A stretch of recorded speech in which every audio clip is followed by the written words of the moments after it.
দর্শক, গণপরিবহনে চলছে নানা অনিয়ম, চলছে বিশৃঙ্খলা, একই সঙ্গে চাঁদাবাজিও। কিন্তু কিভাবে? দর্শক, জানাবো আমাদের কথার আজকের পর্বে। আমি মাহফুজা মুসলেহি আপনাদের সবাইকে আমন্ত্রণ জানাচ্ছি এটিএন নিউজের নিয়মিত আয়োজন আমাদের কথার আজকের পর্ব দেখার জন্য। তবে এর আগে চলুন দেখে আসি এ বিষয়ে এটিএন নিউজে প্রচারিত একটি প্রতিবেদন।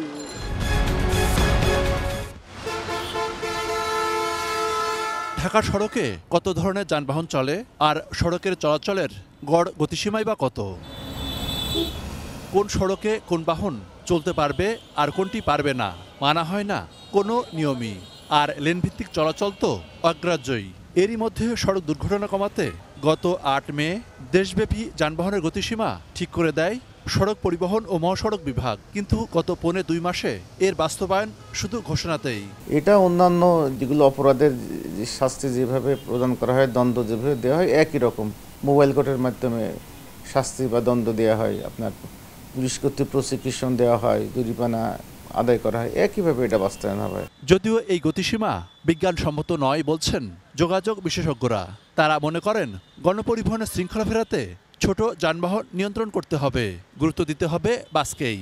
যদিও গত কয়েক বছরে বাস রুট রেশনালাইজেশনের অগ্রগতি বৈঠক আর পরীক্ষার পর্যায়ে রয়ে গেছে। আমরা কিন্তু অনেক বড় বড় প্রকল্প করে ফেলেছি। ঢাকা শহরে আমরা এলিভেটেড এক্সপ্রেসওয়ে করে ফেলেছি, মেট্রো রেল করে ফেলেছি।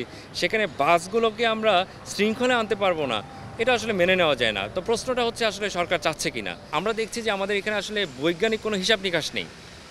বিআরটি অনেকটা ফ্লাড গেট ওপেন করে দিয়েছে, অবাধে আমার এখানে সড়কে প্রতিদিন ছোট ছোট যানবাহন, প্রাইভেট কার নামছে।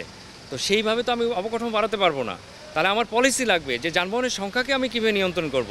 অন্যদিকে অনুমতি পাওয়ার পর আবারও বেপরোয়া ব্যাটারি চালিত রিক্সা, সেই সঙ্গে অটোরিকশা, লেগুনা সহ অন্যান্য পরিবহনের বিশৃঙ্খলা তো আছেই। একটি শহরের মোট আয়তনের 25 ভাগ সড়ক থাকার কথা, কিন্তু আছে মাত্র 8 ভাগ। এমন বাস্তবতায় করণীয় কি? ছোট ছোট গাড়িগুলো শহরকে একেবারে খেয়ে ফেলছে।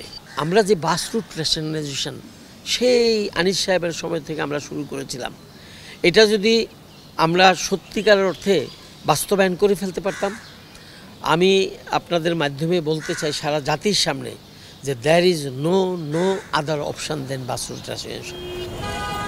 Monirul Islam Mintu, ATN News, Dhaka.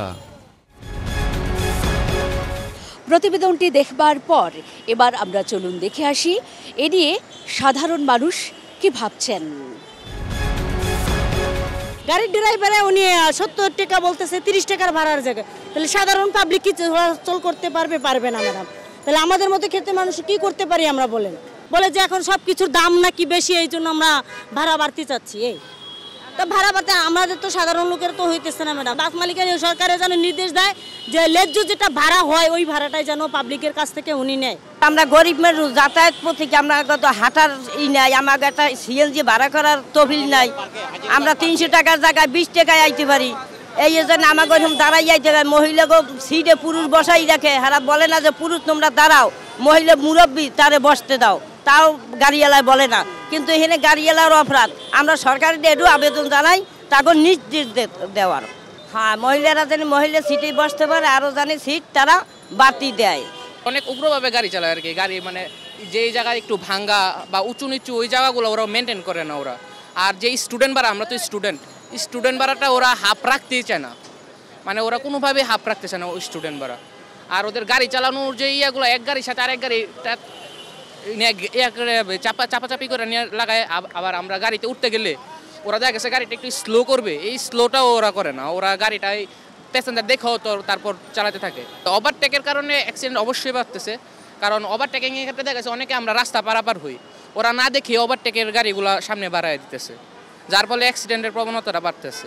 আইন শৃঙ্খলা বাহিনীকে একটু সুস্থভাবে, সচেতনভাবে তাদের দায়িত্বরত কাজ করতে হবে এবং তাদের আইন বাংলাদেশের সর্বোচ্চ, এটা মেনে কাজ করতে হবে। কাউকে ভয় না পেয়ে বাংলাদেশের আইন অনুযায়ী বাংলাদেশের আইনের দণ্ডনীয় অপরাধগুলোকে তারা আইনের আওতাভুক্ত আনা প্রয়োজন মনে করি আমি। অনেক সময় দেখা যায় যে গাড়ির কি কাগজপাতি নেয়, ওদেরকে কাগজপাতি নিয়ে ওরা আবার নামে যায়, কী করে জানি না, আবার ছেড়ে দেয়। তখন এরকম দিতে পারে, এরকম দেখা যায় তো অনেক। আমরা দেখি, সচরাচর দেখি গাড়ি হঠাৎ একটা কাজে পার্কিংয়ে যাচ্ছি, গাড়ি নিয়ে মেইন রোডে পার্কিংয়ে দাঁড়াইছে, আইসে এখানে বিনা কারণে কেন দাঁড়ালেন, বাস লাইসেন্স নিয়ে গেল আর টাকা দিলে বাস ছেড়ে দিল। রংপুর থেকে স্বাগত জানাচ্ছি আমি শাহরিয়ার মিম। আজ জানাবো পরিবহনের অব্যবস্থাপনার খবর। রাস্তাঘাটে বিভিন্নভাবে বিভিন্ন দপ্তরের লোকজন চাঁদাবাজির কারণে ভাড়াটা বৃদ্ধি হয়ে গেছে। আসলে ভাড়াটা আসলে বৃদ্ধি হওয়ার কথা না, হ্যাঁ, এটা হলো মূল কারণ।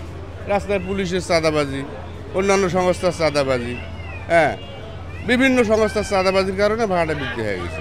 এই আমাদের তো সমস্যা তো অনেক, যেমন ঈদের বাজারে রাস্তাঘাটের সমস্যা, অনেক জায়গায় ওভারব্রিজ এখনও আন্ডারপাস ছাড়ে নাই, অনেক জায়গায় জামজট লেগে থাকে। এরপরও গাড়ি চালানোর সমস্যা হইলে হাইওয়ে রোডের ভিতরে অটোমোটো উঠতে থাকে, ঠিক আছে। ডানে বামে কোনো সিগন্যালে হঠাৎ করে ডানে যায় বামে যায়, ঠিক আছে। অনেক জায়গায় দেখা যাচ্ছে একটা যদি লোকও ওঠায় ওখানে টাকা দেওয়া লাগে, ঠিক আছে। এই আমাদের অনেক বহুত সমস্যা রাস্তাঘাটে। আগের মতো এই টিকিটের দাম নাই, আগে ছিল 500, 550, 600, আর এখন ঈদ শেষে এখন ঢাকা যেতেছি, এখন টিকিটের দাম 800 টাকার উপরে, এরকম দাম। এখন টিকিটও পাওয়া যায় না, মানে এগুলো সরকার দেখা উচিত, কিন্তু সরকার দেয় না। কারণ যাত্রীরা এগুলাই ভোগান্তির সাথে দিতে হয়। বন্দর নগরী থেকে আমি আজকে আপনার সাথে বসে মনোজ পারভেজ। আমাদের এটি নিউজের যে নিয়মিত অনুষ্ঠান আমাদের কথা অনুষ্ঠানে সাধারণ মানুষ কি বলছে আমরা এখন সেটি শুনে নেব। বাংলাদেশের একটা বাণিজ্য নগরী হলো চট্টগ্রাম, অথচ এখানে একটা যাত্রী চলাচলের যে ব্যবস্থা, একটা নির্দিষ্ট কোনো যাত্রী টার্মিনাল নেই, মানে বাস টার্মিনাল নেই। এটা অনেক বড় সমস্যা। এটা এখানে দেশি বিদেশি অনেক যাত্রী চলাচল করে থাকে। এই আসলে এটা জরুরি একটা বিষয়, এটা অনতিবিলম্বে এটা করা উচিত, এটা সরকারের ভেবে দেখা উচিত। পার্কিং থাকলে ভালো হতো, এখানে তো পার্কিং করার জায়গা নেই, এই জন্য আমরা 5 মিনিট দ্বারাই চলে যাই। এটা টাকা দেয় বলতে এটা সরকার দেখবে, যেহেতু গাড়িগুলা সরকারের রাস্তায় চলে, এটা আমার রাস্তা না, আপনার রাস্তাও না, ঠিক আছে।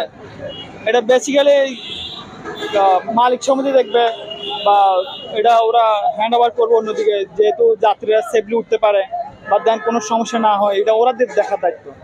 কিন্তু আমাদেরকেও কেয়ারফুলি থাকতে হবে, যেহেতু আমরা সমস্যার মধ্যে আছি, ফেস করতেছি, আমাদেরকে থাকতে হবে। প্রিয় দর্শক, সাধারণ মানুষের ভাবনা দেখছিলাম আমাদের কথার আজকের পর্বে। আমি মাহফুজা মুসলেহি আপনাদের সবার কাছ থেকে বিদায় চেয়ে নিচ্ছি, যারা এতক্ষণ দেখলেন। আগামী পর্বে একই সময়ে আবারও ফিরে আসবো অন্য কোনো বিষয় নিয়ে। সে পর্যন্ত সবাই ভালো থাকুন আর সঙ্গেই থাকুন এটিএন নিউজের।